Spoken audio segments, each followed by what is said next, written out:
From Pocketnow.com, this is Pocketnow Weekly.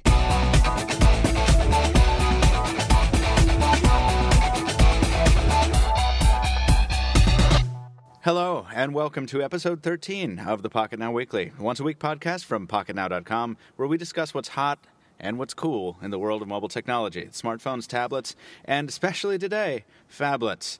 I'm your host, Michael Fisher, senior editor at Pocketnow. I'm joined, as usual, by our editor-in-chief, Brandon Miniman. Good morning to you, sir.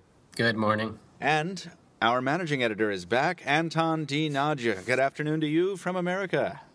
Greetings from Romania. Thank you. It's great to share the airwaves with you again, Tony. It's been a little while. It's good to be back. I'm still recovering from my vacation, but it's good to be back. I bet you are. Yeah, how did you enjoy your week away? I didn't even ask you that. It was jam-packed. Was it? Yeah, indeed it was. I thought I'd have some time to defragment my brains and to plug in myself to recharge a bit, but unfortunately, no. Plans differed from the reality. Well, that does happen. In a good way or a bad way? Unfortunately, in a bad way. Oh, crap. Oh, I'm sorry. Things just pile up and lots of things to do, lots of things to take care of, and everybody wants a piece of you. So, yeah. But now I'm back, and now I'm recovering from my vacation.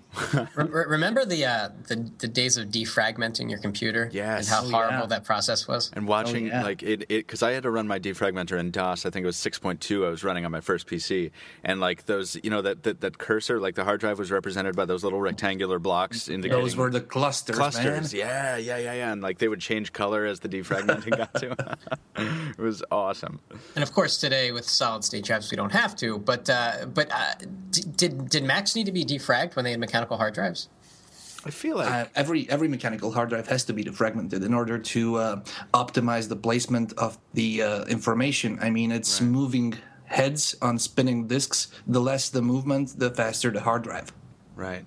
Yeah, I remember there being some defragmenter apps offered. I just figured that that was a good question though, Brandon, because I thought that maybe OS 10 or the Mac OS handled writing to drives differently than PCs. Right. But let's we've got a ton of stuff going on here today, including some really boss listener mail at the end of this thing. I mean, the listeners brought some awesome stuff. So I want to get to that, but there's a ton of stuff between here and then. Did they also attach some rotten eggs and potatoes? No, they love us this week. It's great. It's all boss all the time. It's all boss. That is boss. I love that word. That's going to be like the new cool word. Like it used to be fat. Yeah, P-H-A-T. fat and a fresh as well. Oh, that's. You think fresh is coming back? It is if I have something to say about it. Yeah. That's a good one. Isn't that a good one? It's very clean and fresh. It is, isn't it? I have no idea what you're talking about. Oh, slang. Let's both Brandon Miniman and Anton today have some pre-news and editorial bits that they want to bring up. So that's exciting to me.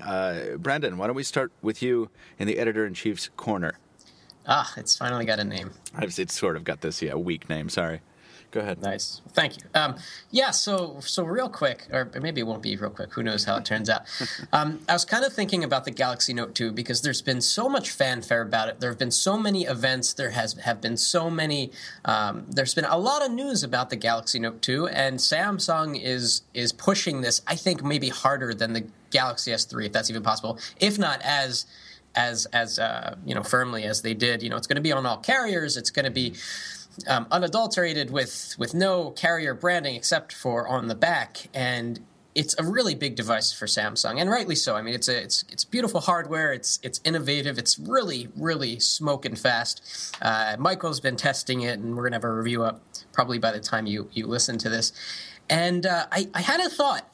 I've used the Note. We all here have used the Note 2. Michael's used it the most, and there's something unsatisfying about it. So I still really like to write stuff down. And just yesterday, I was writing a list. And, 10 years ago, I would write stuff down all the time because we didn't have, smartphones to type into and so forth.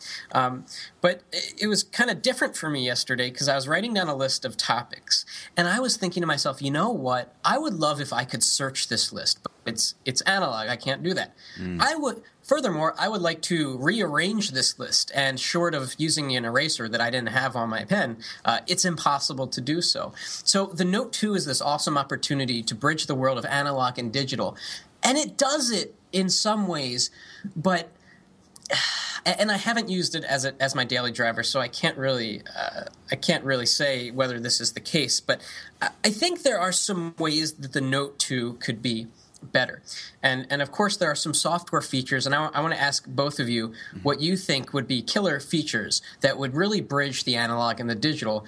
But the first thing that I want to say is the thing that comes to my mind is the reason I like to write things down is because of the tactile. I like the friction on a piece of paper. When I get the Galaxy Note 2 stylus in my hand and I write on the screen and it glides along the screen and it's almost like on a skating rink, even though they've increased the coefficient of friction or whatever, it's still not like writing on paper. And I wish that there was some screen technology, some hybrid mode where, like, when you pull out the stylus, the screen, like, becomes textured like a piece of paper. And I think that would be incredible. And that would not only make it feel better for the user, but it would help the software because it would slow down the stylus pen and perhaps let you write more accurately. So I want to ask you guys, what do you think? What kind of feature do you think Samsung would have to bring forth, or any OEM, to make the bridge from analog to digital really complete? I don't have a specific answer right at the moment. I will in a second. I just want to say that was an entirely awesome thing that you just said, all of that. I agree completely with everything you said regarding phablets in general and the Note 2 specifically. Well, we're the same person, right? Yeah, we are. I mean, apparently. Thank you. Yeah, no, I would never have thought of the of changing the texture of the display, even though I wrote a piece on that recently when the stylus comes out. And that's entirely possible because you can do that with forthcoming, touchscreen technology. They just apply a voltage, some kind of current across the display that changes its perceived texture. Now, it does that for fingertips, not necessarily for styli, but these things are going to be possible. If they're not possible right now, they're going to be possible in short order. So I think that's one of the greatest ideas I've ever heard with regard to a note-taking device or a stylus-equipped mobile device. Wow. And Tony, what do you think? I'm not sure about this texture thing. I mean, it would be a good thing in terms of feeling what you're writing down, but I'm not sure it's doable right now because all of our screens are protected by an extra layer of glass. Maybe how about to include a small vibration rotor and motor and the stylus itself, and whenever you are acting with the stylus on the screen, it will emulate some vibrations like you feel on paper. But that's not what I wanted to say initially. What I think, here's what I did a couple of years back when I was running a PC. There was a software which allowed me to create my own font. And I've created my own font out of my own handwriting, not because I love my handwriting, but because I love handwriting fonts. Oh, that's awesome. Now, I think it would be possible with such devices to create your own font and not only use it device-wide, but creating your own font from your own handwriting would allow you to search your input in a note. Brandon said that once you write something down, you cannot search it and you cannot rearrange it. While you can rearrange it by copying and pasting the bitmap itself, how about writing it down? The system recognizes it as your handwriting font, and it's instantly searchable as a font. I'm trying to think about how that would work because it will probably be an initial setup process where the system would ask you to enter with your own handwriting a couple of letters, maybe the entire alphabet, and use that just like Siri and S-Voice are learning your voice. It would continuously improve and learn your handwriting style, your inclination, the shapes of your letters, and that way it could transform your input into text and it would be searchable. So what you're doing effectively is drastically improving the effectiveness of the conversion to text. Yes. Because it already knows what a Tony A looks like. Yeah. Right. Mm-hmm. Oh, that is cool. Yeah. That seems possible today with software. Yeah, it does. That's awesome. It definitely does, and yeah, like I'll notice when I'm inputting text with the S Pen on the Note 2, like I'll make kind of repeatable errors, mistakes, where like I draw my E really stupid, right? And the software always thinks that it's an A with an accent mark over it or something like that. Yeah, but most of the times your input is recognized, because as far as I've seen your S Pen lessons video, which was a great video, and if you guys haven't watched it, you go online to our YouTube channel and watch it. Thank you. You can input with your handwriting. Say you write an email, say, "Hi Tony, your voice sucks this morning," and you write that down with your S Pen on the screen. It will transform it into the text above. How about it would leave it like that, but still recognize it as text and be searchable? Oh, I see what you mean. Yeah. Just a quick side note there. That's when you see me actually writing successfully in that S Pen video, it's because I'm trying really hard. It's not easy to do, especially in a situation where, especially in a real world situation. In a video, those are controlled circumstances. I'm like, I want this to work now. I don't want it to work now, so that I can demo how it doesn't work. If I'm out on the street and somebody's trying to give me their phone number or whatever, and I want to write it down because that'll be faster than typing it in for some reason, it's really, really hard to do. I think it would be great if it learned your handwriting over time. Let's not forget one thing, guys. I'm not sure about you, but I can speak for myself. In this technology era, I almost forgot how to consistently write with my hands because I'm nonstop using my keyboard and my devices. If somebody gave me a piece of paper to write a statement 1 page long, I'd probably, I don't know. Oh, yeah. Had a sore hand. Have you? I was just going to say, my hand actually cramps up earlier now. Remember in school when you would have to write all day and your hand would cramp up? Yeah. Now it happens after like a half a page, and I'm like, wow, are my like writing muscles atrophying in my thumb? This is ridiculous. So that's amazing. And then once in a while you hear someone in like the New York Times or someone on the radio, talk radio, mention like the lost art of writing stuff, and I'm like, who the cares? Who cares?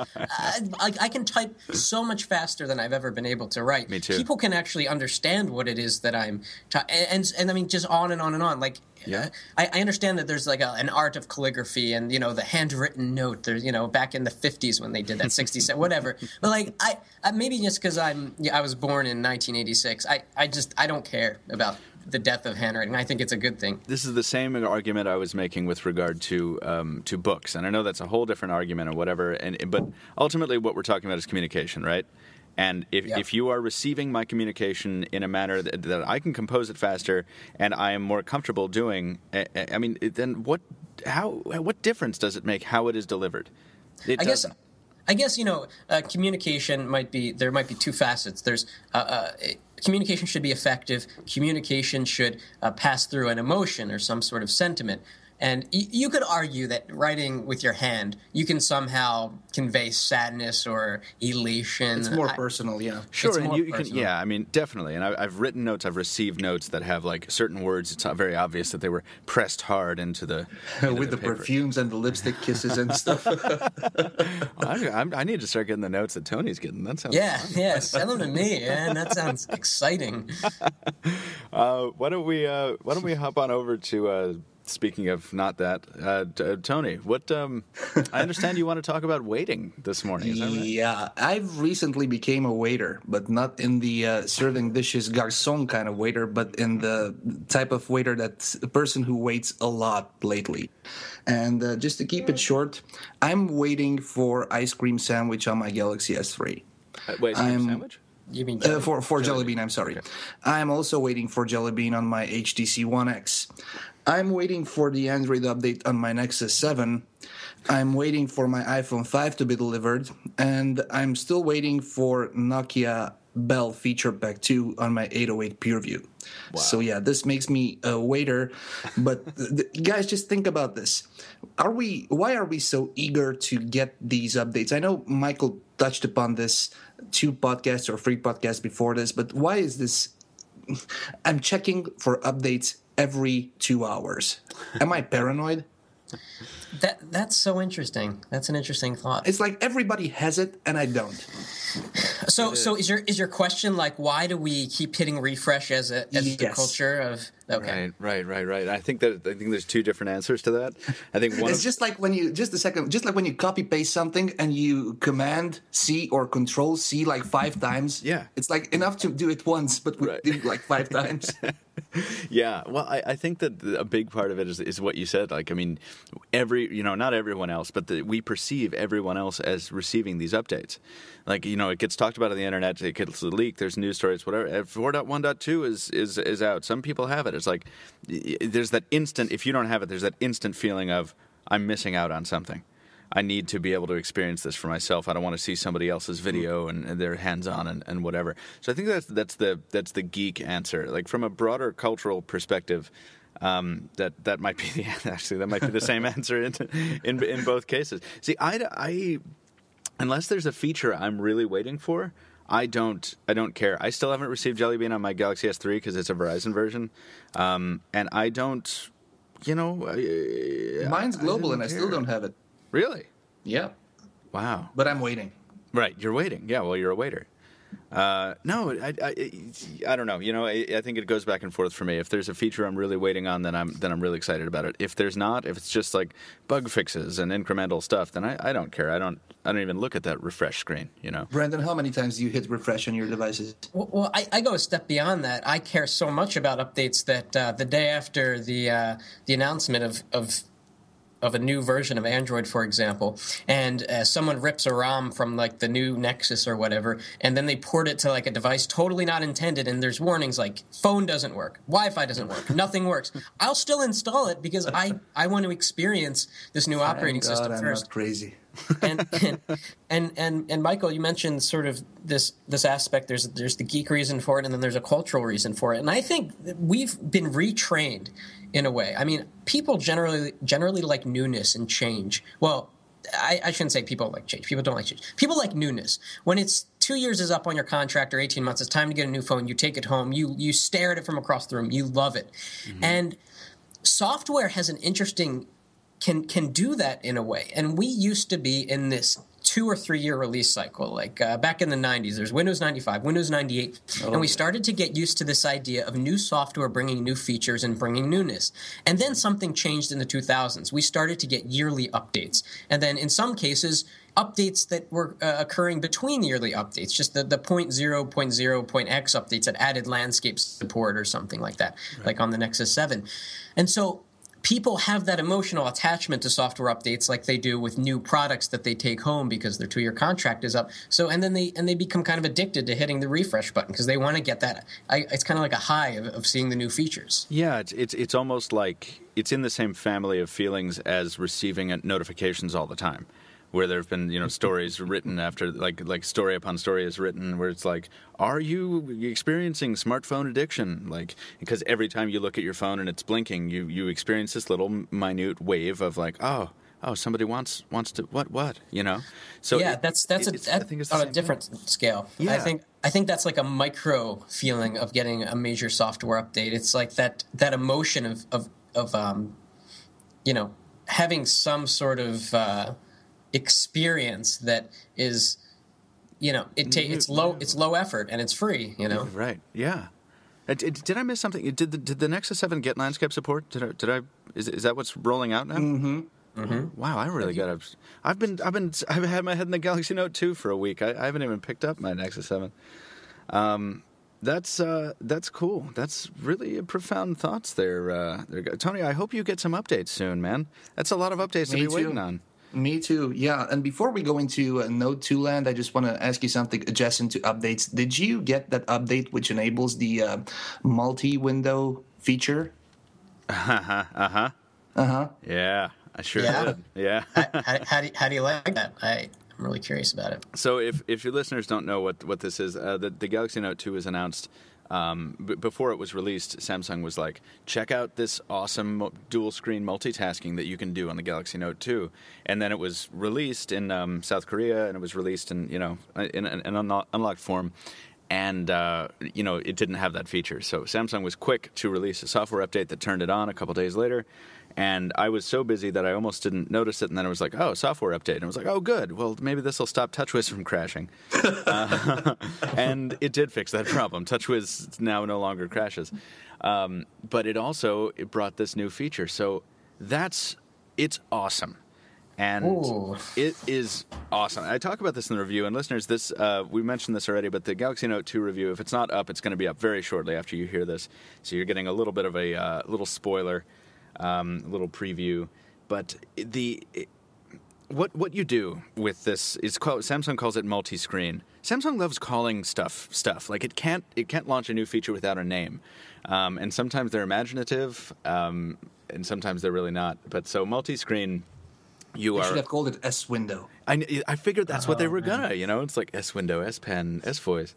What you do is when you're running the device, like say you're in at the home screen, you just press and hold the back button, and it opens up this little dock on the side of the screen, which is scrollable, and it contains about, I don't know, maybe 10 or 12 apps. These are the only apps that are available for multitasking. It's kind of like the Kyocera. I don't want to say this at all, but this is true. Don't attach them. This is true in the best way possible. It's like what the Kyocera tried to do with the Echo, except it actually works well. There are more apps available for it. Like, for example, Twitter and Facebook are supported. And what you do, if you just pick one of these apps from the dock, you just tap on it, it opens the app full screen.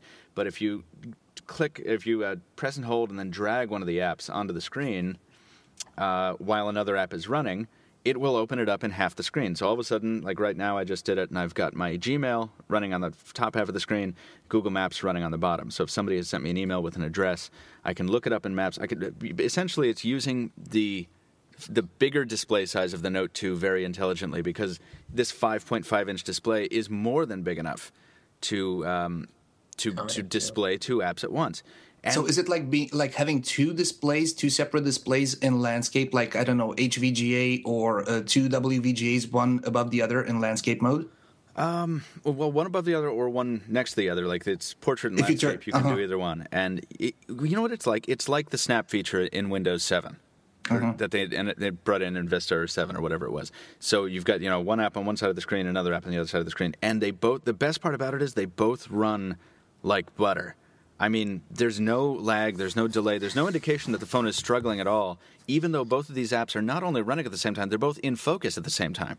Like jumping between them, you don't have to specify which one you want to work with. They're both active all the time. I wonder why they weren't able to do that on the Note 10.1, which literally pauses the app and then restarts it after 35 seconds. Yeah, that's right. I forgot about that in the review. I don't know. I will have to maybe poke this for deficiencies. Yeah, maybe they will. Maybe they'll bring it to the Note 10.1. The only thing that I have found is that when you're jumping into this for the first time, like after a fresh boot, I think maybe, I'm pretty sure, and I haven't verified this, so this might not be true at all, but it seems to me that this would be the kind of activity where the phone would clock that Exynos, quad up to the full 1.6 gigahertz. It seems like a pretty intensive application, right? And I'm sure it's using almost all that 2 gigs of RAM. But I feel like maybe there's an initial delay when you first enable multitasking after a boot, because I was trying to take notes in S Note while I had the Facebook up in the other pane, and for the first 5 seconds I tried to do that, the pen inputs were lagging by 5 seconds. And I was like, "What are you doing? What?" No, you're so good. What's the matter? And then it was like, "Oh yeah, no, I'm awake now." So it was just but that's the closest I've gotten to erroring this out on multitasking. Question. Yeah.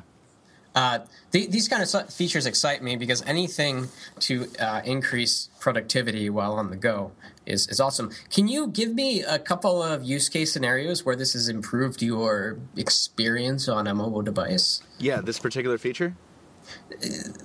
Like in what cases has the split screen helped you? The first time I ever used it, right after I installed the update, I had Facebook open, and my buddy just moved to Chicago, and he took a picture of this Logan Square sign. I don't know where Logan Square is in Chicago, so I kept Facebook open. I dropped Maps into the other pane, and I just typed Logan Square Chicago. And while Maps was figuring that out, I was back in Facebook, re-looking at the picture, and then it popped up. And so on one pane, I'm looking at where he is on a map. In the other one, I'm looking at the photo he just took from that that location.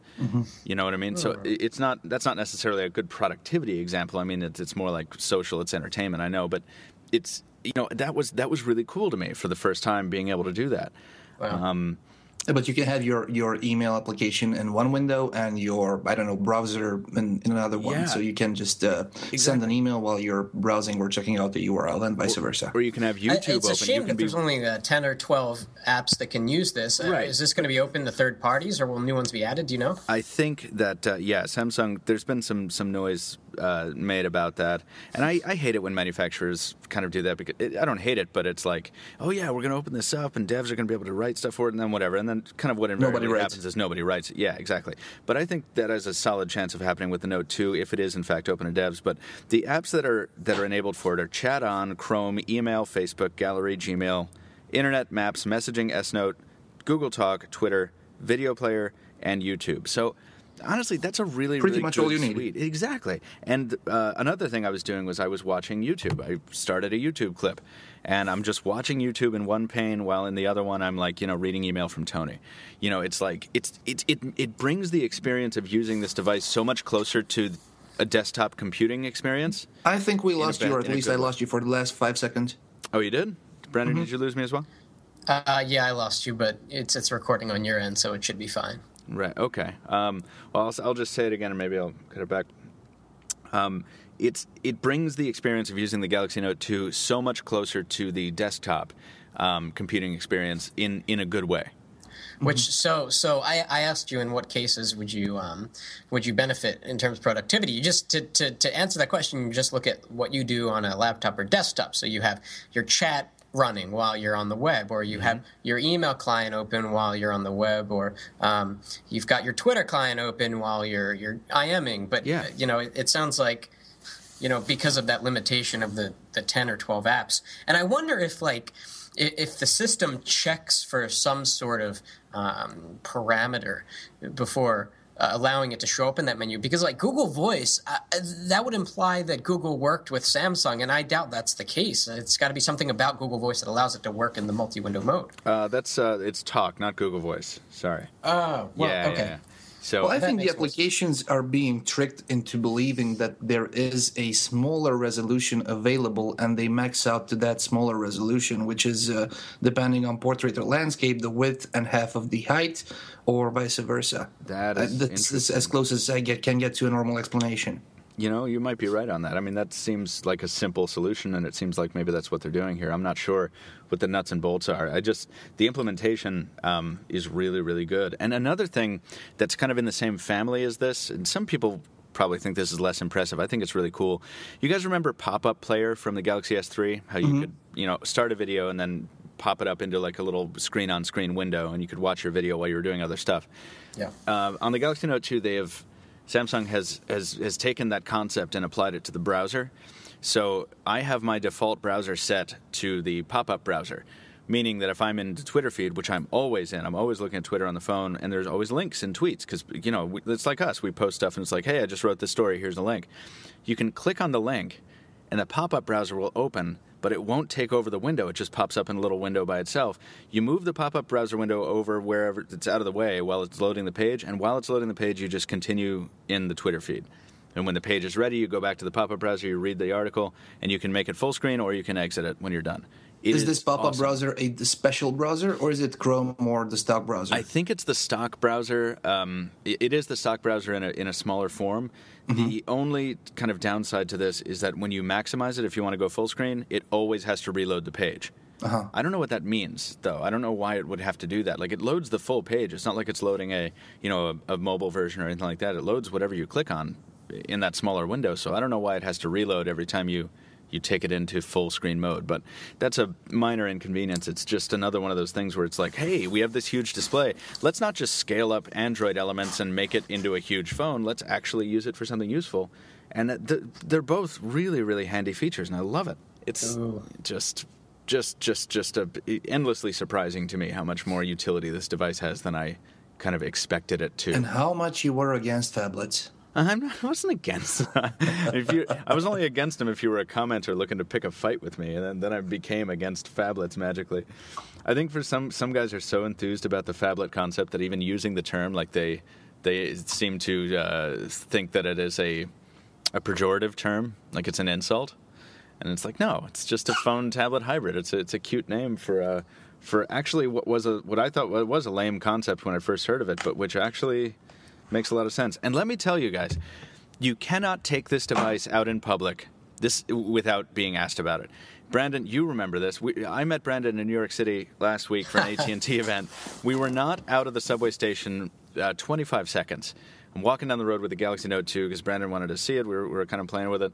And this, like, what was he, a traffic cop? Yeah.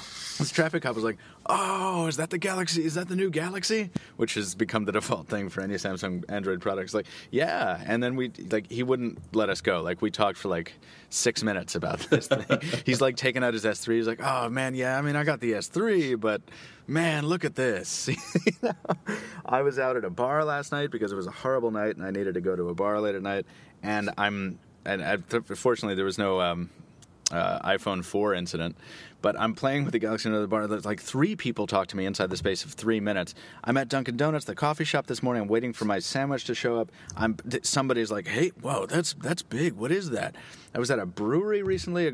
There's absolutely nowhere you can go where people are not going to ask you about this device because it is huge. And you get to a point where you're so comfortable holding it that you're like, wow, I forgot how huge this device is, and the public has to come along and remind you. That's so funny. It's amazing. But yeah, you definitely can't have a moment to yourself when it's out in public because it'll be funny for you to get back to a 4-inch or sub 4-inch screen. I don't know if I want to. I mean, it will. Yeah, you're right.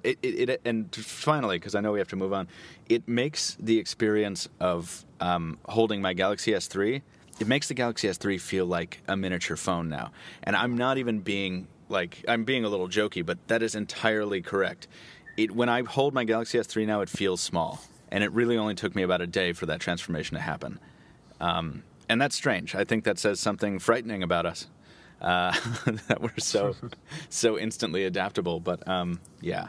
Anyway, look for the full review, listeners. It's going to be on the site very soon if it's not up already. And it's quite an impressive device. I like it quite a lot.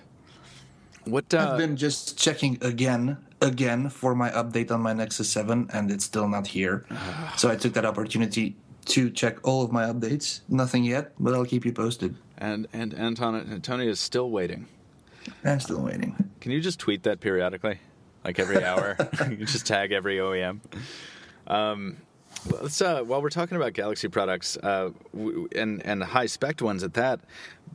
I just read this story this morning. The Galaxy S3 Alpha has been unveiled, or Galaxy S3A, which apparently is a Galaxy S3 variant that is physically identical on the outside, but has the same specs internally as the Galaxy Note 2, which is to say it's running that Exynos, 4412 quad, running at 1.6 gigahertz instead of the 1.4 of the original. Yeah, and then 2 gigs of RAM instead of the one that shipped with a lot of versions of the Galaxy S3.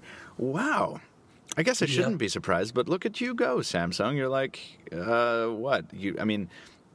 I don't get it. Maybe are they just doing this because they can, or what? Well, is it coming to Europe or the US?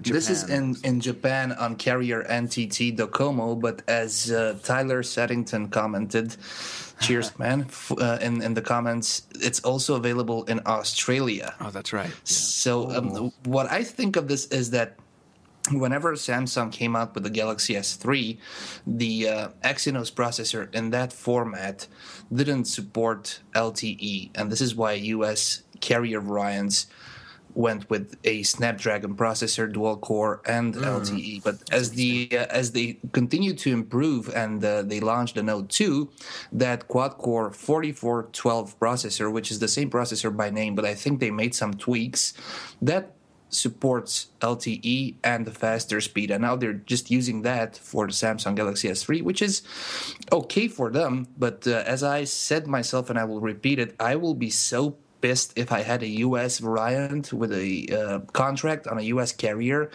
but that's whatever. Yeah. Whatever we do in this world, you buy something now, and 2 weeks from now it will be old.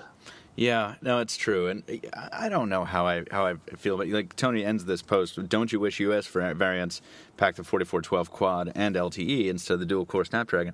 You know, I don't know if I do. It seems like every instance I have, and I talk about this a little in the Galaxy Note 2 review because there is a little bit of lag on the Note 2 at points, very minor. Don't get all crazy, but it seems like every single time I test an Exynos quad-core chip, and then I test the Qualcomm variant with the S4, the dual-core one outperforms the other one. And I'm not talking benchmarks, I'm talking UI. It seems like, I don't know if it's this Crate versus Cortex thing, you know, or what, but, you know, it's just, I'm always more impressed by the Qualcomm running version. So I don't know. I don't have a massive desire to get more quad-core hardware in the States because is Android even? Do we even know if Android is fully optimized for quad-core yet in Jelly Bean? That is a good question. Yeah. Who knows? Who knows? I don't know. I mean, there's actually even more to talk about with that because in a second with another Nexus device. Announced with a Qualcomm processor. But before we get there, can we just touch on the Galaxy S3 Mini? Oh my God. I'm so disappointed. Yeah, apparently everyone is. So yesterday I've got my head down, I'm banging away on this review, and I just noticed Twitter explode for a second, and I'm like, why is everyone mad on Twitter? What's going on? Apparently Samsung guys, correct me if I'm wrong, Samsung has created a device that looks like a small Galaxy S3 but packs none of its specs. Is that right? Yeah, that's true. What's the deal here? We're looking at...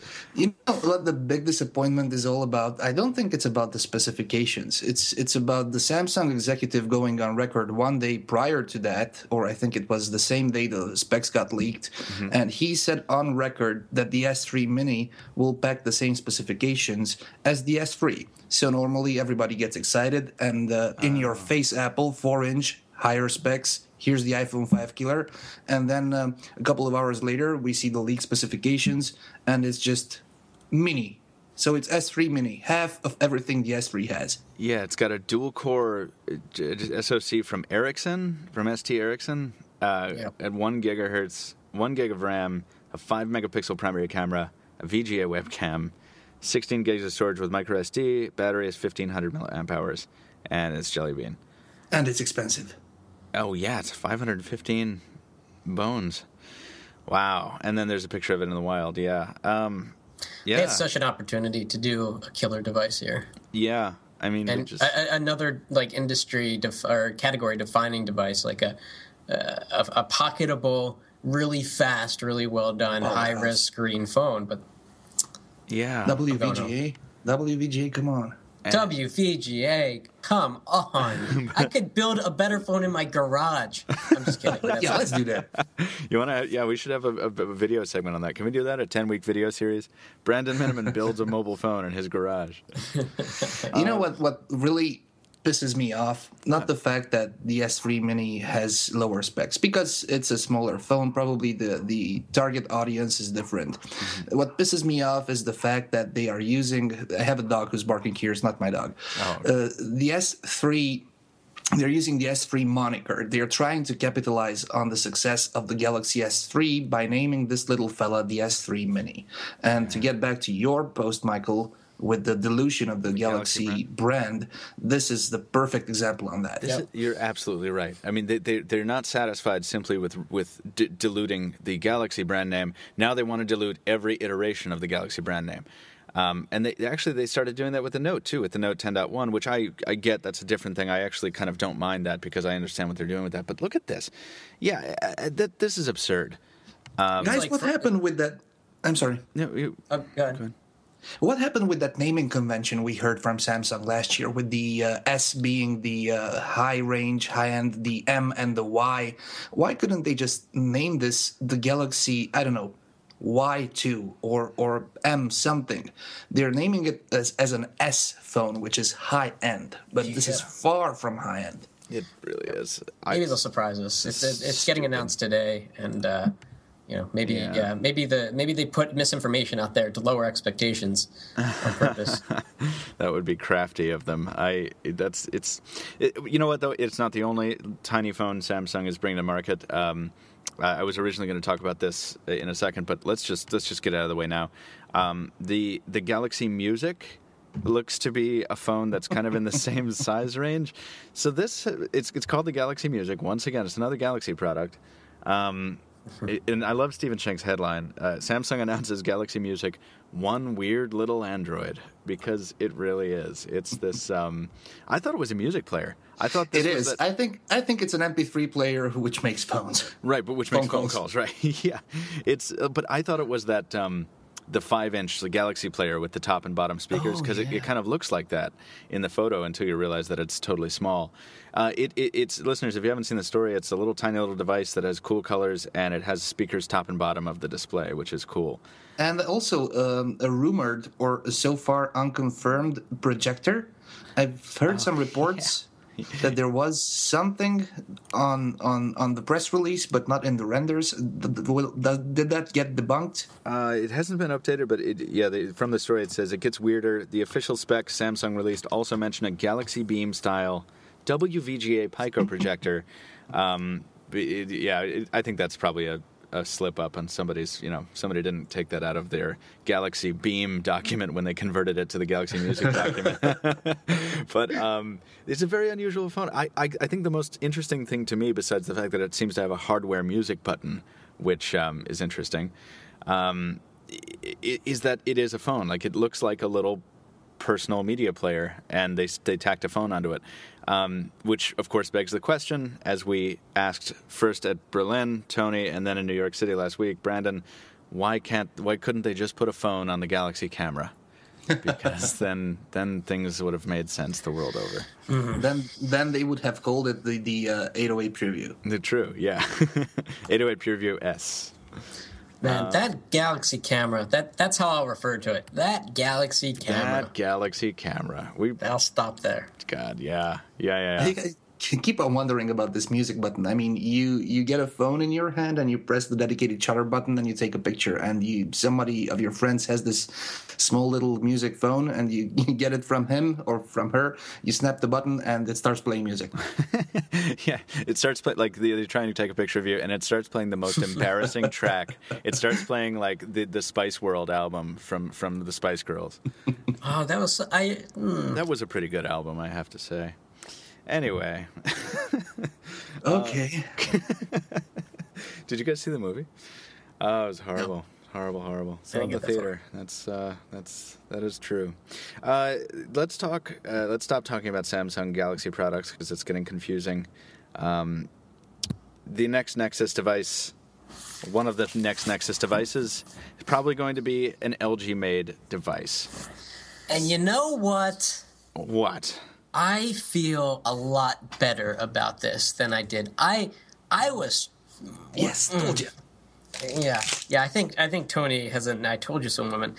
When I first heard about this, I let out a long grunt of displeasure, and I fill in a lot of negative emotions here. But you know what? It looks pretty awesome. I love what they did with the backing. I love the fact that the front and back panel look to be completely flat. It looks like a Galaxy Nexus, and it's got a design that I don't think we've ever seen before. And plus, it's going to be running stock Android. LG cannot screw this up. The design's good. The software is going to be good. I think it's going to be an awesome phone. Wow. Bold words. I think it does look like a Galaxy Nexus. I think you're right to a degree. It's like a Galaxy Nexus with a shinier bezel and a back that is actually really sci-fi and really, really cool. Yeah. But it's not like when the Galaxy Nexus was announced, I was like, oh, well, that's a cool design. It's not. But, it's not really doing a lot. It's not quite minimalism either. It's just like there's not a lot here to look at. So, okay, whatever. Tony, what were you going to say? I'm sorry. When I usually protect or defend Apple, everybody calls me a fanboy, but I've been known to protect and defend LG. I'm a fan of the brand, and I keep on giving them one more chance, and my last one more chance was the Optimus G. I'm yet to see how that phone performs, but from what I see, this Nexus 4, or whatever the name will be, is a modified version of the Nexus of the Optimus G, and it looks good. LG has improved a lot in terms of their build quality and materials used, and as Brandon said, it has no applications or user interfaces proprietary to LG to run on top of Android to screw it up. So it's Google software on a nice, I wouldn't say very nice design, because it looks exactly the same as the Galaxy Nexus and the Nexus S. So I think this might have a chance of succeeding, but, and here's the but, I think, and this is my personal opinion, this will be the only Nexus phone we'll see. You do? You think that there won't be any other Nexus devices alongside this? Huh? At least not officially wearing the Nexus brand. I think Google might or might not adopt other phones in the AOSP project like they did with the Sony. But officially, Nexus phone, I think this will be the only Nexus phone we'll see. I'll eat my words, but this is what I think right now. That seems reasonable. It seems confusing for the consumer that watches the Nexus brand if there were like 2 or 3 of these things. Yeah. I would. Oh, go ahead. Well, there are several Nexus devices on the market already, though, right? I mean, you've got the tablet. And there's usually, like, the Nexus S and the Galaxy Nexus did coexist for a while on the market there. So, but I get it. I know they don't want to pull a Galaxy, right? Is what you're saying? Yes, but never the same release in multiple OEM-made phones. Right. Yes, they are different generations, but from the same generation, there's always one. Very true. Yep. I have a theory on why Google went with LG on this Nexus. I would love to hear it because I'm confused. Me too. Yeah, it would seem like an unlikely combination, given that LG is sort of a fourth place player here. But it's in Google's very much best interest to have a strong LG, because right now Samsung is owning, and then behind them we've got HTC. We've got Motorola, who is now owned by Google, of course, and we'll probably see a Nexus phone from Motorola soon. But it hasn't been that long since they bought the company. And then we've got LG, and right now I don't think LG has a good brand image, generally speaking. And if they can improve LG's brand image, they create a stronger fourth player, or maybe third or second player. And competition's really good in Android, and it's in Google's best interest to have as many strong partners as possible. So you think they're well, and look at what they did with ASUS, who outside of tech circles and people who buy Windows notebooks, not a lot of people knew the ASUS brand name before the Nexus 7 came out. You could probably make the argument that they still don't. That ASUS branding is very minimal and very tiny on the Nexus 7, but they have a stronger market position, mindshare position than they did before. So that's completely valid. I think you might be right. Google might be going a little out of its way to be like, hey, LG, build our next awesome thing so you can be a little more awesome, so that this ecosystem can continue to thrive. Because go ahead. That, and not only that, I think Google is making the smart move here. They're showing some love to every OEM. First it was HTC, then it was Samsung twice. I'm not sure what happened there. Now it's LG. I'm not sure if Motorola will ever have a Nexus phone. Again, this is my personal opinion. I'm not sure why, but I don't see any Motorola Nexus devices. They've got to. I told you this will not be the Motorola Nexus, and I'm right again. Maybe next one. But I think they're showing some love. My money is on Sony for the next Nexus. On Sony for the next thing? No way. Yeah. Let's actually can we make a bet at some point? Because I will just say it. We will see a Motorola Nexus device before we will ever see a Sony Nexus device. That is what I believe. Okay. Do you want to bet some Palinka? I'll bet you some American West Virginia moonshine against some Romanian Palinka. Okay, you're on. What? Long story. Berlin Tales. And not the topic of this podcast. Not the topic of the podcast, no. Hey, on a related note, or sort of unrelated. On a related note, I'm drunk. No, what? Go. On a related note, I've been drinking since 2. I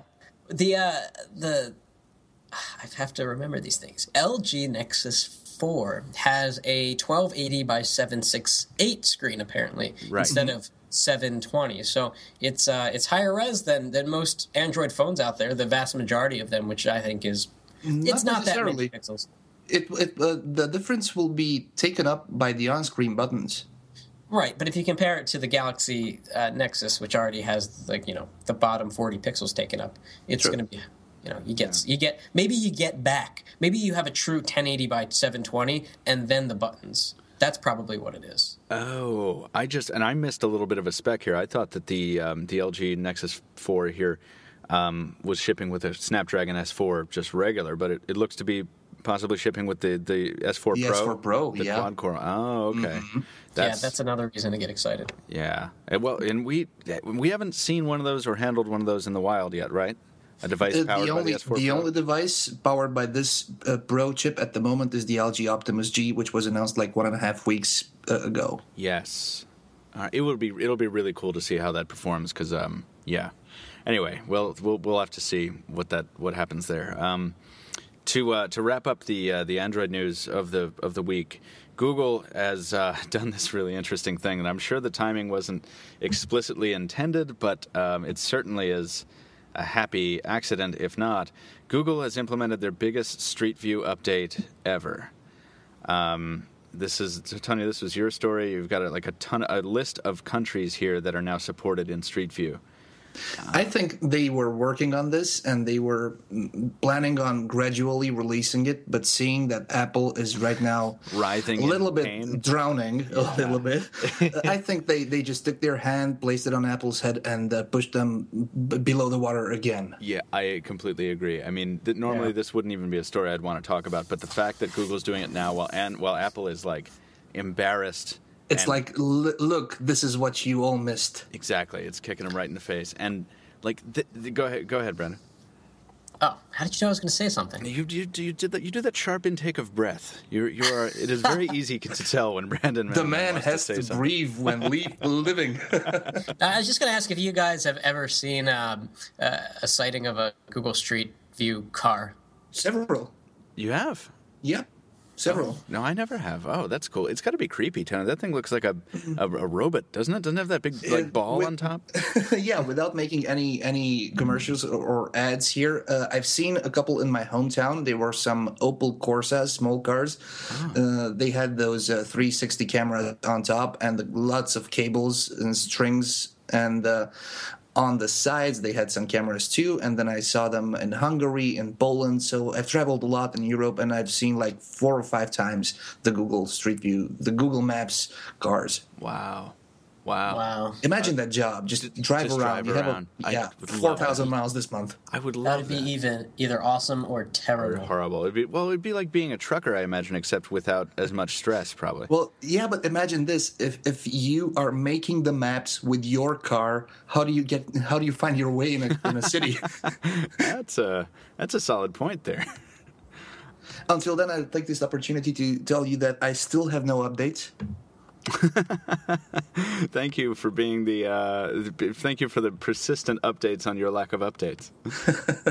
Let me just scrolling through here. The thing this actually kind of nicely segues into iOS, because I'm tired of, I don't know about you guys, I'm tired of talking about Mapplegate. I hate that term, but even though we invented it. Stephen did. What? Yeah, Stephen did. Oh, I didn't know that. Oh, that's actually really awesome. You have to love it. Well, now I like the term. No, I'm just sick of it. I don't hate the term based on its merit. I'm just so tired of it. But it continues to be newsworthy. And I got my first real taste of it this past weekend when I ran into my whole family, and many of whom, a couple of whom have Apple products. And my sister is carrying her iPad around the house and is bothering me while I'm trying to talk to somebody else. And she's like, how do I downgrade? And I'm like, what are you talking about, Lexi? And she's like, I'm like, what do you mean? And she's like, I hate the maps. They got all messed up. I'm like, oh wow, really? Hold on, let me see what you're talking about, because now she's got your attention. Exactly. And she just would not stop hating on it. And then I go to the brewery that same day. We're in the tasting room of this beer brewery. People are asking about my Galaxy Note 2. The conversation turns to smartphones. And these total strangers are just talking my ear off for 15 minutes about how much they hate the maps on their new iPhones. And until this past weekend, until these experiences, it didn't really register for me just how much regular people were annoyed by this. I didn't necessarily think it was just geeks, but I know geeks tend to be a lot more vocal. We tend to really, hate on stuff very loudly. But no, regular people really, really hate this stuff. So it's really interesting to see. That this story where developers apparently tried to warn Apple about these problems with maps before iOS 6 officially dropped.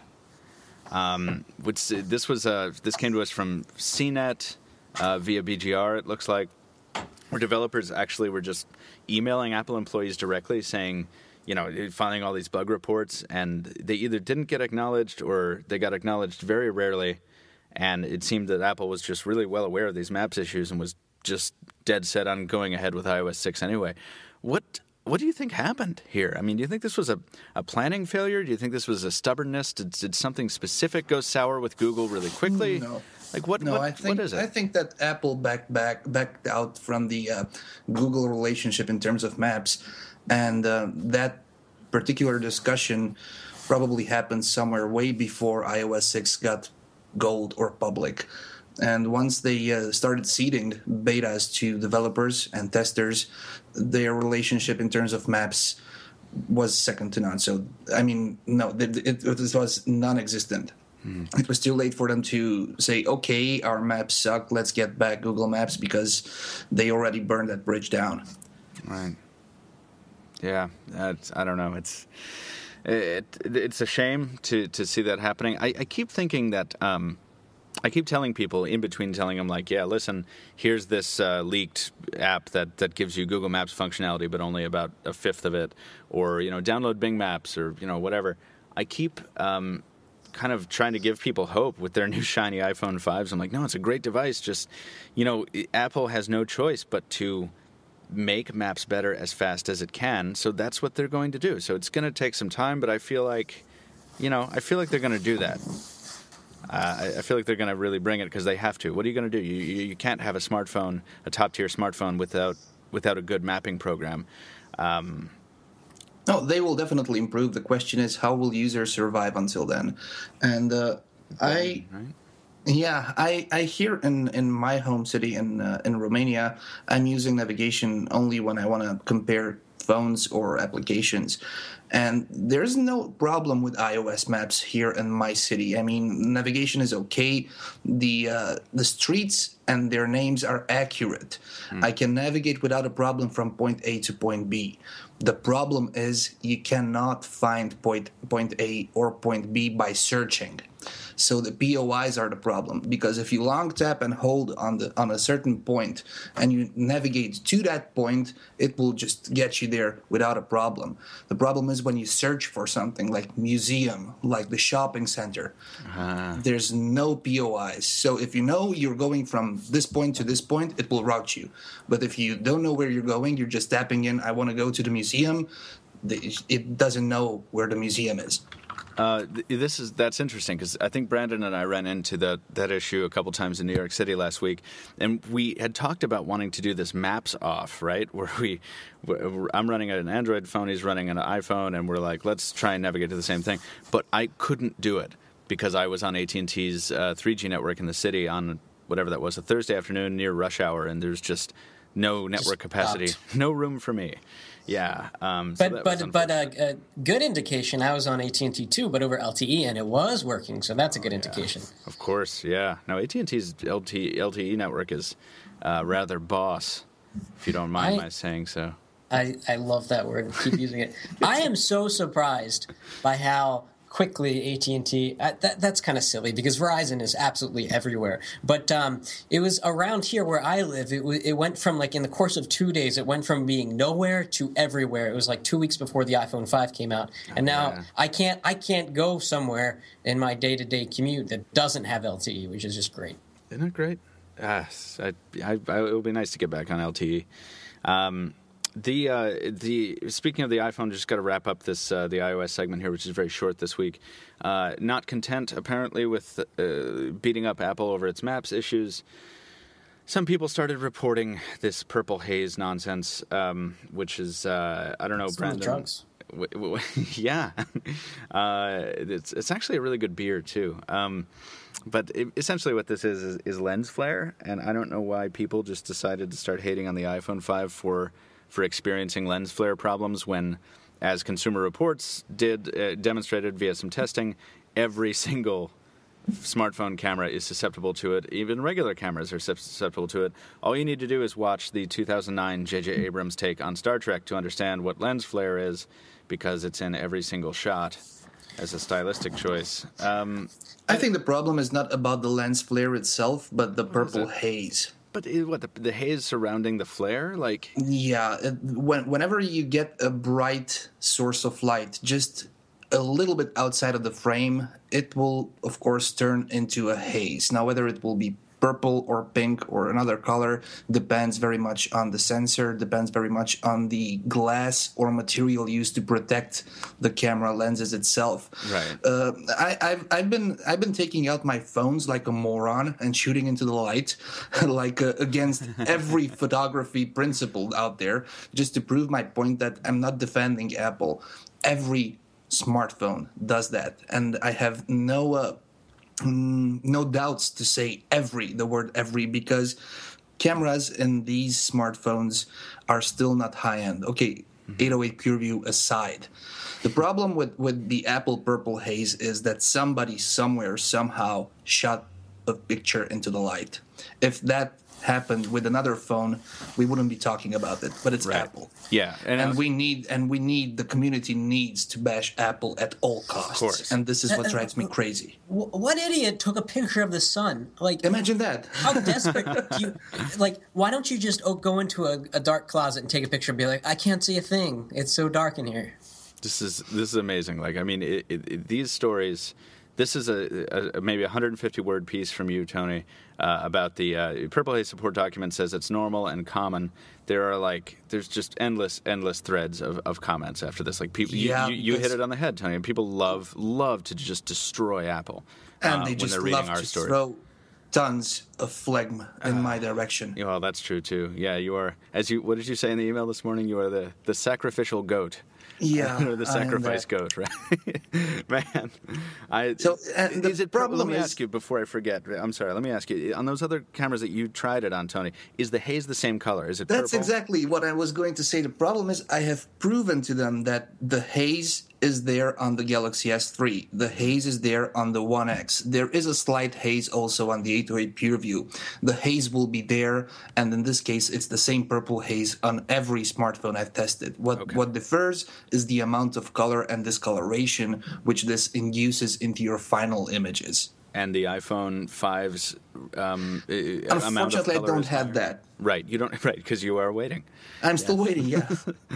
Well, I think the moral of this story is, besides, stop looking for excuses to beat up on Apple, is everyone don't take pictures of the sun, right? Or when you do that, you just live with the consequences. Right. Because if I recall well, every camera manual which I have read says that it's not healthy to point your lenses and your sensors towards the sun because your pixels might die eventually. Exactly. Just like your retinas. So leave it be. Let's jump into Windows Phone before we get to reader mail.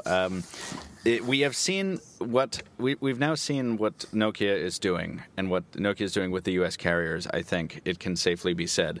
We have two stories of carriers announcing Windows Phone 8 devices. T-Mobile USA is releasing the Nokia Lumia 810, which is, correct me if I'm wrong, the Nokia Lumia 820 just with a different number, and probably support for those AWS bands that T-Mobile uses.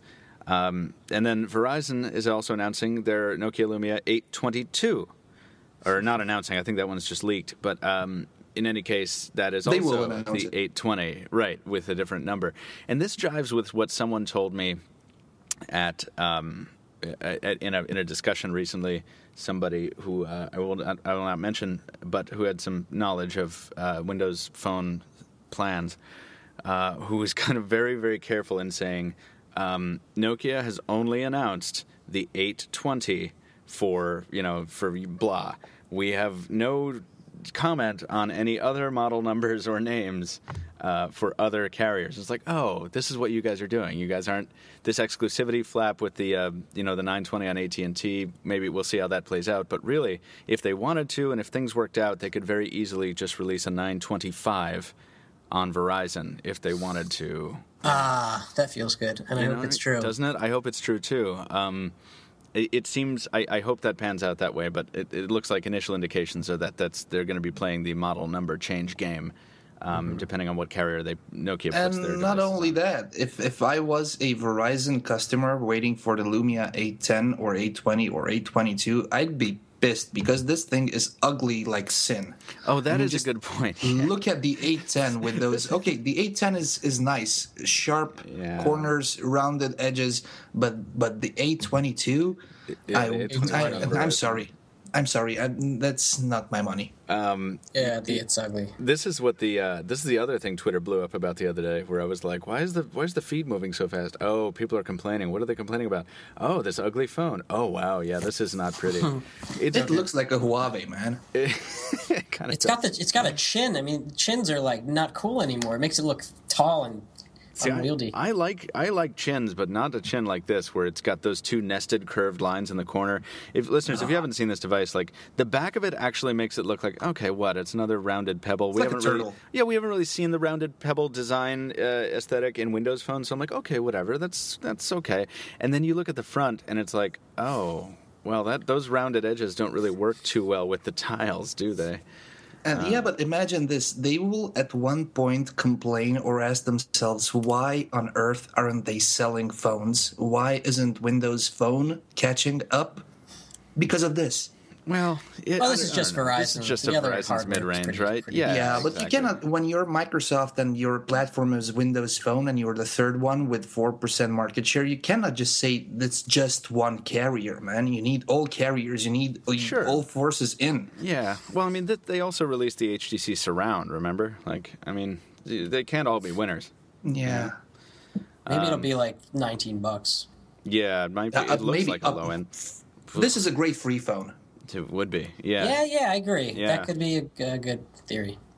Yeah, I don't know. In any case, we'll be able to order them soon because we have this rumored announcement of Windows Phone 8 pre-sale, pre-sale pre-order dates.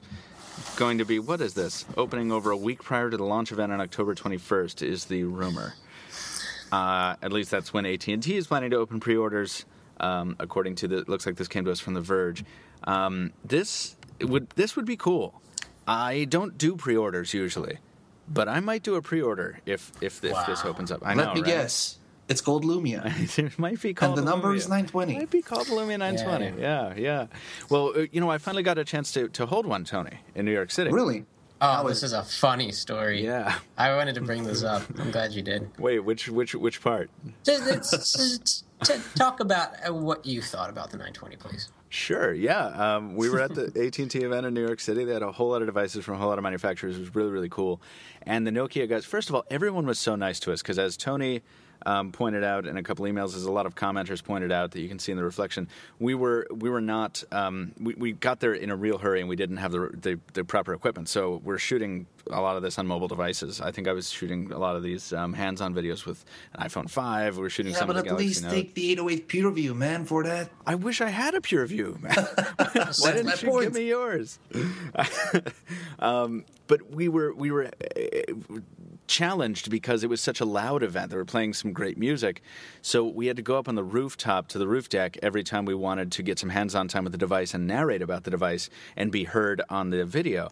And everyone was so great to us. HTC, Nokia, Samsung, AT&T. Seriously, everyone was like, yeah, we'll just step away for a second. We'll go up to the roof and we'll give you 10 minutes of our time so you can do this. So that was really awesome. Just a public thank you to all them. But I finally got my hands on the Nokia Lumia 920, and I got to play Glossy with it. or matte? That's what I was so jazzed about. So it is at this event that I found out, even though we had posted a news story, I had just missed it, that there is going to be a cyan variant of the 920. And furthermore, first of all, that just made my whole week. And then furthermore, that the cyan variant is a matte version.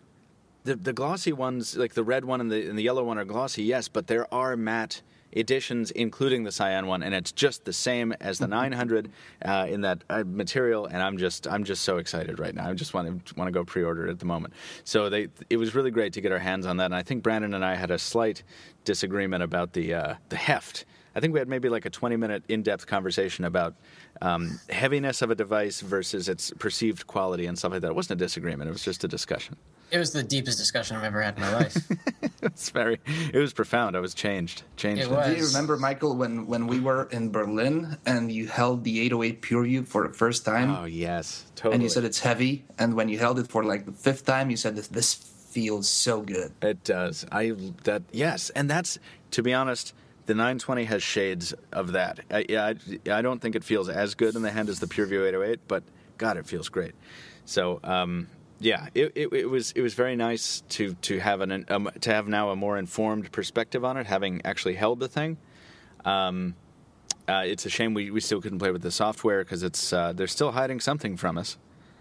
Yeah, like the Ativ S, because if you guys check the landscape, there are 2 Nokia devices, 2 HTC devices. We're hearing of an Alcatel device, and the Samsung Ativ S was announced at IFA and is nowhere to be seen. No reports, no hands-ons. Yeah. There was one which was yanked, of course, but there's no buzz around it. They didn't have one at the New York City event. I don't know what's going on with that. What are they up to? I don't know. Anyway, it was. They just don't care about Windows Phone. I guess, but they obviously care about Windows 8 because they've got all those Ativ tablets that we saw.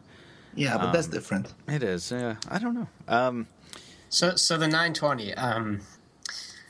So Michael, you found it. You liked its heft, right? You like that high quality feel. It's the weight in your hand. I do. Yes. Well, as we were talking about, I should say that the hardware on the 920 is pretty boss. It's extremely high quality. It's unique. It's gorgeous. It feels good in the boss.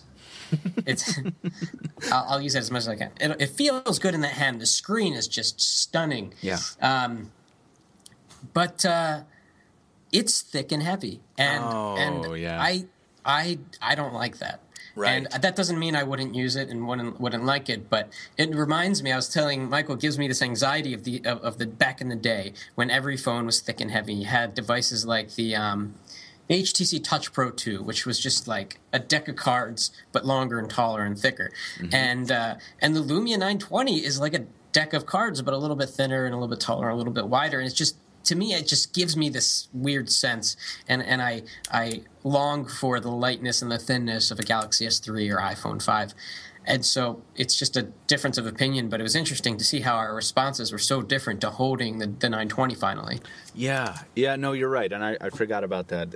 And I think part of dealing with that thickness, part of the reason I can deal with that thickness okay is because I saw a teardown, which we talked about a little bit, or maybe a leaked internal component shot, whatever it was, maybe just a first-hand account of the PureView, the new PureView, and I'm making air quotes, the new PureView cameras for the new Lumias. Apparently, regardless of how not 808 quality they are, they're still rather hefty units. And the hardware that is required for that is a lot more akin to a sugar cube. Like it's a big component. So I think that is probably, this is just speculation on my part, but that is probably why the Lumia 920 needs to be that thick. That's not a problem with me. I like heavy phones. I don't have that feeling that I'm going to drop it just because it's too light. Right. And, well, I mean, I think, though, that, like, it's easier for me to take if you can justify it. Like, I'm willing to make that sacrifice. I'm willing to carry a thicker phone in order to have better camera quality, right? Like, I wouldn't be willing to carry a thicker phone if a manufacturer was like, yeah, we could have made this as thin as X or whatever, but we just wanted to throw in an extra half pound of rubber for no reason. It's like, okay, well, then no, you know? I don't know. I think if there's a good reason for it, then I can live with it. So... Fine. Well, you know, we'll have to see. We'll have to get some hands-on time with the devices and maybe a cyan one, and we'll see.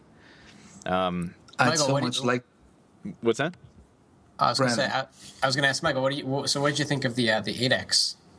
Okay, so yeah, we also got our hands on the HTC Windows Phone 8X, and the that was.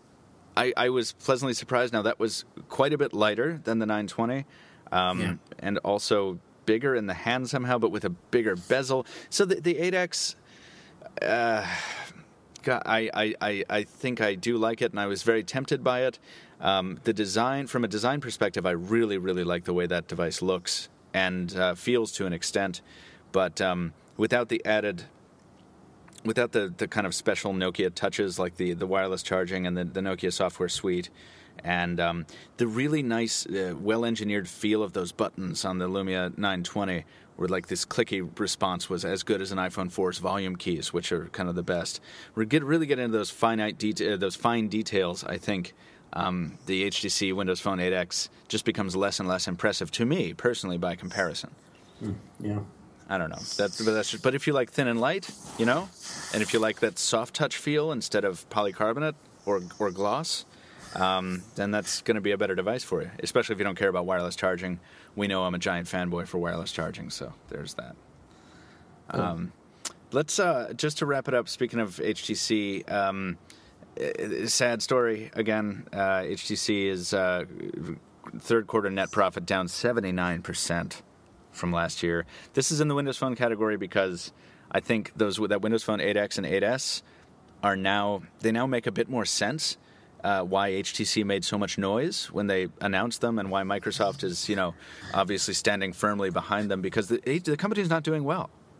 And that's really scary, because I like HTC so much. That's part of the reason I made a special effort to call out one of their commercials, the You campaign, in that post from a couple weeks ago about the best mobile commercials. Because I like HTC. I like what they do. I like the direction that they drive the industry in this kind of innovative hardware direction. Doing things differently. And I don't want to see them go away. I don't want to see them do poorly. So I really hope that they're able to pull out of this death spiral. Do you guys think the Windows phones are going to do that? I'm sorry, Tony. Go ahead. No, I was about to say that I think right now HTC is experiencing the consequences of whatever they did 1.5, 2 years ago when we wrote like 3 or 4 Dear HTC editorials, and HTC was just releasing phone after phone after phone with the same outer aspect. And when you are in this business, you cannot allow yourself a period of 1 year, 1.5 years when you do not innovate. And the perception of the brand has shifted a little bit. And of course, Samsung was great to capitalize on that. And they just shifted, and Samsung became the number one Android OEM. Of course, we can debate if it's the world's number one OEM, but yeah. And I think HTC is now struggling to get back there where they were. The One family, which was launched in Barcelona, the X, S, and V are part of HTC's new direction, which we like. I just hope I think they need more innovation and to keep going on this road, which they started to switch back that perception to whatever it was before they lacked innovation. Yeah, and don't forget that every company rises and falls, and literally every company throughout history has gone through periods of expansion and contraction, and Samsung is killing it right now, and it's very possible in 2014 or something they make a lot of errors. Apple's been on top for a long time, and there's a lot of indications that they're having some problems, and HTC will probably find theirs again, and they have a good brand, and they've got a heritage, and they've got relationships, and they've got a place in a lot of our hearts as a company that was there in the beginning, and I guess they just need to. They know what they need to do. Everyone knows. Yeah, what they but here's a free tip from me: fire your marketing department and hire new people. Because back in the day, I remember seeing HTC ads everywhere. When was the last HTC ad you guys saw? Well, that's we're actually going to touch on that a little bit in reader mail too. But okay, let's leave it to that. Yeah, actually, why don't we use that as a little segue here to jump into that? So because we're running short on time. This is a really good point. It comes to us from John Luttrell, or I hope I got close to your pronunciation there, from Not So Sunny Scotland, who loves the show. Thank you for listening, John. Thank you for listening. I was just wondering what your thoughts are on how HTC can improve sales. I think the One X Plus will be great, especially with Jelly Bean. To me, the main issue, at least in the UK, is that most people have no clue about the One series because the advertising just showed some guy jumping out of a plane to take pics and videos. I think they need to look at marketing and get their products known again. That it is exactly what we're talking about. I completely agree. I loved the U campaign when HTC was focusing on its brand awareness, and we've talked about that. I've kind of talked that into the ground. But I think if they could get something like that back, this aspirational quality of like reminding you how important your phone actually is to you, and oh look, by the way, look at our One series. It does this stuff well for you. And then we can talk till we're blue in the face about how the camera's not as good and blah, blah, blah. But, man, there just needs to be, I think, more of it is the consensus, right? More of the advertising. Better advertising, more advertising. And more innovation on the products, of course. Yeah, which I think they're doing, though. I think that's the thing. I think the One series really could have been a bigger hit if only, and I completely agree with John here, that guy jumping out of a plane is eye-catching, but when you're doing these commercials, and I don't know what they're called in the marketing world, where you're just calling out one feature, and each commercial is calling out a separate feature, for some reason it's working out for Samsung with their, they hold the phones back-to-back and they do the tap. I've written about it. What do they call that? Tap to share or something stupid. Like you use it once in 2 years. Exactly, right. But this is one of these features that's eye-catching, but no one ever uses. And probably is never going to use, but it works out for them because they're just saturating the market with it, and they have 5 or 6 different other commercials. In HTC, you've just got this one kind of gimmicky commercial. You're like, oh, cool, I can take photos while I'm taking video. Well, now everybody can do that. Yeah, that's not a thing anymore. Put out more ads. Microsoft will help.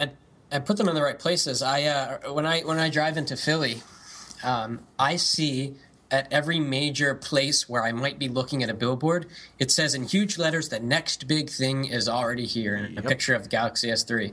And I constantly am reminded about this next big thing concept. And somebody at Samsung marketing figured out that they should place billboards very strategically if they want to remind people. I mean, it's just smart marketing, and Samsung's doing a great job. In marketing, this oversaturation can backfire, but until it backfires, it will just drive sales like nuts. So I just think HTC didn't find any empty spots to place their banners on because of Samsung. Because Samsung would beat them to the punch on all of them, right? Bought them all.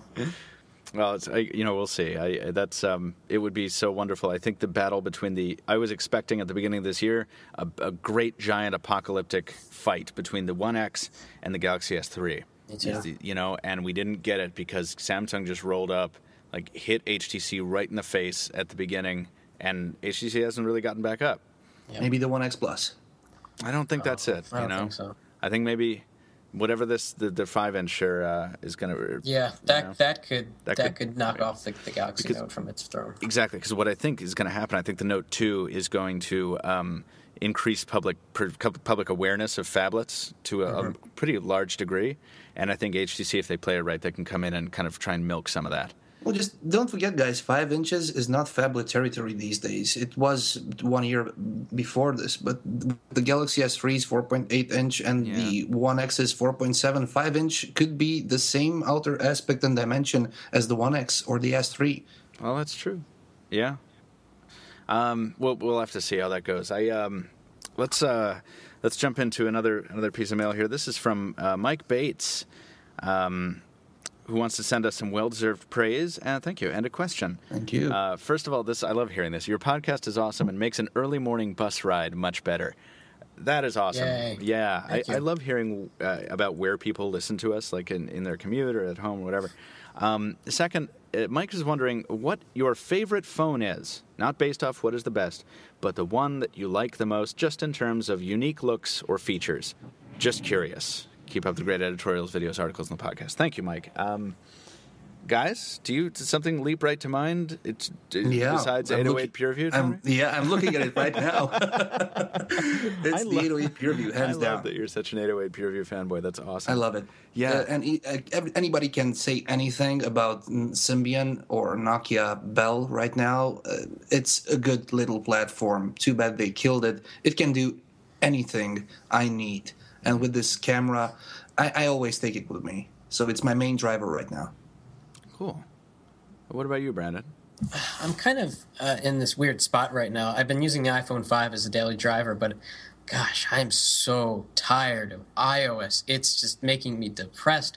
And we're in this weird time period where we've got these awesome Windows phones coming out. We've got some new Android phones coming out. So I really don't know. I mean, it's either right now I'd be using Galaxy S3 or an iPhone 5. I'm just going to use an iPhone 5 right now because it's a little bit newer. And I'm enjoying the camera and some other features, but this isn't a good time to ask me that question. What about you, Michael? This is not a good time to ask me either. I'm kind of between stuff.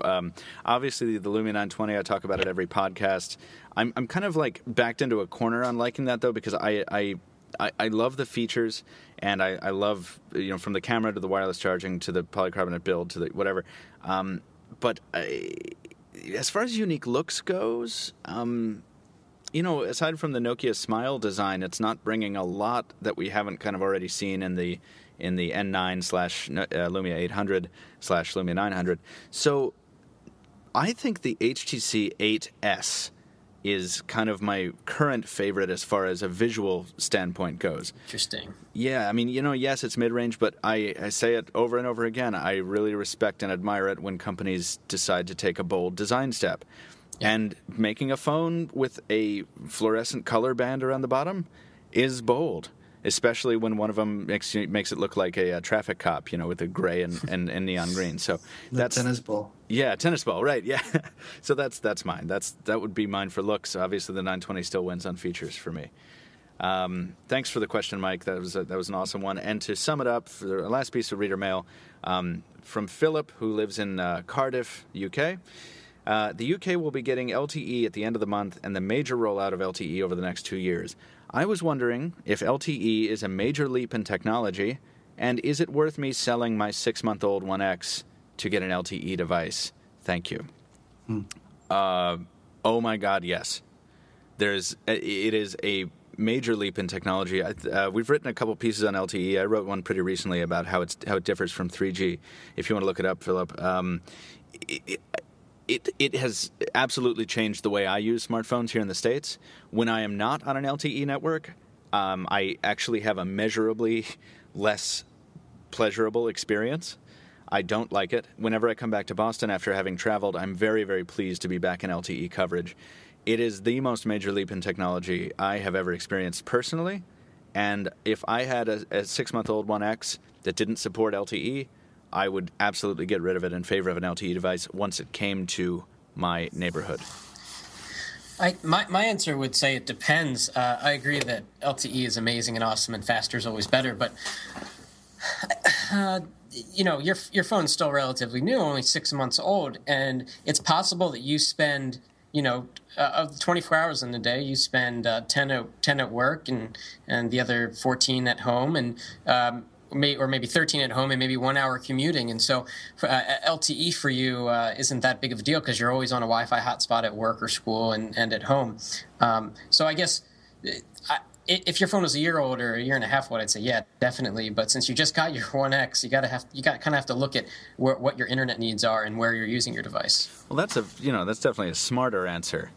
I agree. If you want to be more fiscally responsible, the 1X is still a great device. And if you're on Wi-Fi all the time, then maybe it doesn't matter. But, man, having LTE everywhere, like not having to jump onto a Wi-Fi hotspot because you don't need to because you're actually getting better speeds over LTE, especially on a new, fresh network that nobody's on, that's a feeling that's tough to replicate. I mean, that as far as geeky pleasure goes, I think it's tough to beat that. So, I don't know. And Tony, if I'm right, you have not used an LTE network. I have not. Unfortunately, in my region, LTE is not present. I've been reading some reports that one of the major carriers here in Romania will skip LTE and start implementing the next thing after LTE. LTE Advanced? No, it's called differently. I'm going to get some info and I'm going to get back to you guys on this. Okay. But I still have an answer for Philip. Philip, you said LTE will be implemented over the next 2 years. So at the beginning will be probably problems with coverage and speed and stuff like that. So by the time LTE will be stable, your now 6-month-old 1X will be probably 1.5 years old. So you're going to change it anyway. Yeah, that's probably the best answer out of...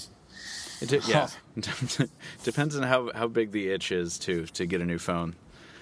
Is this the Everything Everywhere, probably the new carrier? Oh, maybe. That joint venture there? Yeah, I think so. Yeah. It's got to be. But by the time they start with coverage and they fix all the problems at the beginning, you'll be fine selling, because by the time you'll sell your 1X, you'll not sell it because of LTE. You'll sell it because there's something better on the market you'll want. That wasn't all the listener mail that we received this week, but that's all we kind of have the time for. We have a really detailed question that actually I want to get to next week. I'm going to send an email to that person about wireless charging, because we have to do a little research to answer that question. Really good question. So stay tuned. Hey, guys, please, Mike, Philip, John, thank you very much for writing in. Those are all great questions, Thanks, great guys. comments. Thank you for your compliments. How do you guys say boss? UK's boss this week. Only UK listeners. Yeah, the UK was bringing it. Yeah. But bring it on, lads. Please do write in, lads. Yes, indeed. Podcast@pocketnow.com is the email address. Before we wrap it up here, gents, have you got anything else to add to this hour and a half of techno goodness? Absolutely. I'm still waiting. I'm still waiting. It comes full circle. We'll leave it there. It does. All right. Well, that is going to wrap it up for us for this week on the Pocket Now Weekly podcast. Lucky 13 was the episode, and I had a great time. Feel free to throw a tweet our way. We are on the Twitter sphere at Brandon Miniman, for Brandon Miniman, at Anton D. Nagy, that's ANTOND NAGY for Tony, and at Captain Two Phones for me, the Captain the number 2 Phones, Michael Fisher. Follow Pocket Now's official Twitter account at Pocket Now Tweets, where, if you have not, you should enter our giveaway. I meant to mention this at the top of the podcast. Oh, yeah. You should definitely enter. We're giving away 3 Nexus 7s in a partnership giveaway with Amzer. It's a lot of fun. You should enter the contest. It's easy. Don't let anyone tell you it's hard. At Pocket Now Tweets is the name of the account. You can also follow us on Facebook and Google+. Just search for us there. The iTunes reviewers, we continue to adore you. Please leave us... Thanks, guys. Thank you so much. Please leave us more reviews if you like the podcast on iTunes. It does actually help us out quite a bit. And if you have a topic, question, or suggestion for the podcast, follow the example of the gentleman from the UK, or if you just want to say hi, email us once again, podcast@pocketnow.com. Thanks so much for listening. As always, we'll see you next week. Bye-bye.